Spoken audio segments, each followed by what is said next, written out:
You shall not oppress a resident alien. You know the heart of an alien, for you were alien in the land of Egypt. Exodus 23:9. Sometimes laws developed in reaction to a particular situation in society are difficult to reconcile with biblical principles.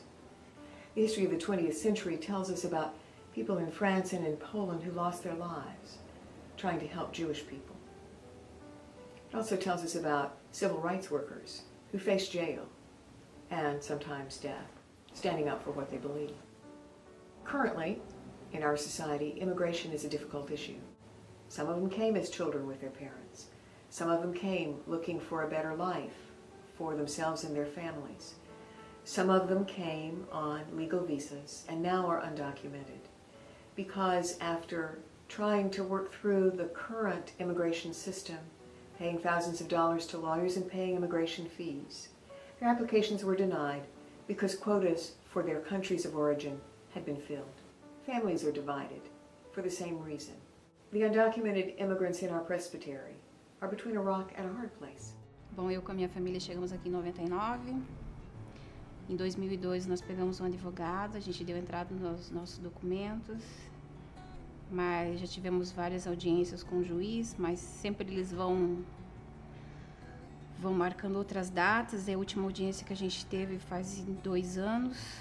Até então a gente não tem resposta nem positiva, nem negativa. A gente tentou da maneira certa, porque a gente já foi várias audiências, a gente já foi várias vezes com o advogado, já cada vez que a gente vai lá numa consulta, a gente tem que pagar e não é barato.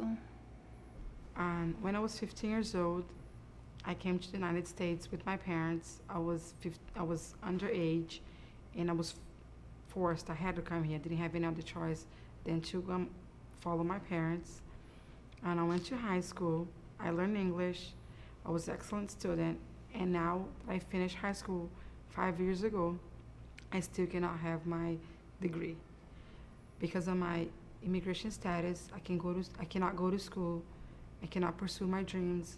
I cannot help my parents. I cannot have a job that I always dream of. Our 10-year-old daughter is a citizen, but we worry about her too. My wife and I can speak English, but we are speaking Hungarian at home. Our daughter does too. She cannot write it or read it Hungarian. English is her main language. If we had go to back Hungary, she would have a very hard time in school, and there would be no work for us. We have paid attorneys and tried to continue, stay here legally. But after spending a lot of money, they said it was impossible unless the laws change. We no longer have papers, we are undocumented. Many of them have sold all that they own in order to come here. So in most cases, there is nothing to go home to when things just don't work out. And for the majority, going home is cost prohibitive. They have come here with such great hope to this land of opportunity, only to be trapped in a broken system from which there are no avenues of escape. Surely this great country can find the answers to an immigration system that is obviously flawed and needs to be reformed. Comprehensive immigration reform is not only humane, it's also a benefit to our society. They are here not only for seeking a new opportunity in life, but also they want to give their contribution. Today, we are, as a community, coming together with the help of our brothers and sisters at Bread of Life, who have provided all these groceries for us to distribute to the community. Our little church is growing. As many churches in the community have closed down, ours has been able to maintain and grow with our migrant friends, brothers and sisters who are reaching and extending the love of Christ within this needy community. It is a blessing to be part of this. I have a good education and I am a skilled worker, but I am glad to have employment as an unskilled laborer for a little pay. I wish there was something that could be done so I was able to go back to school, pursue my dreams, help my family, help myself, and help this country. As a pastor, we have to lead in our pastoral care, in our pastoral daily care with fear. Working with a Brazilian undocumented people in its majority, we always have to remember that our folks, they're always afraid of something else, like driving. Many of our members, they don't have valid driver license anymore, and they have to work, they have to go out, they have to feed their families, they have to pay their bills.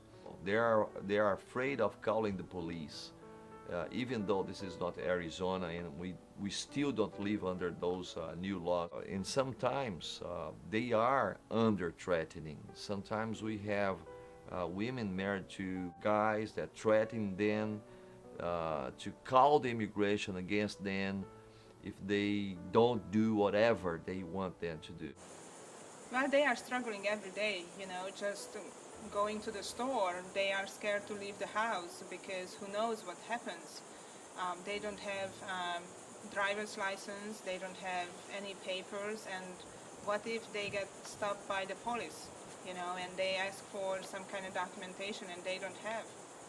It's really scary. They are always under fear. And some people don't even go to the church anymore because they are afraid of driving. A recent editorial in the Orlando Sentinel said that if we uphold the law the way Arizona does, our orange juice will quickly cost $40 a gallon. Well, that's hard to believe. But many of us only see statistics related to undocumented immigrants. They don't need to live under fear. They are living among brothers and sisters. And as a Central Florida Presbytery, we have to share with them not just the values and the laws of our country. We are to share with them the power and the message of the gospel of Jesus Christ. We are all citizens of the Kingdom of God. We are brothers and sisters. God has called us as God's followers to speak out for those among us who have no voice, to be compassionate advocates for the marginalized, to live out a ministry of love and justice. Our presbytery is blessed with people who come from a variety of places. And members of churches in our presbytery come from a variety of immigration statuses as well. Speak out for those who cannot speak, for the rights of all the destitute. Speak out, judge righteously, defend the rights of the poor and needy. Proverbs 31, 8 and 9.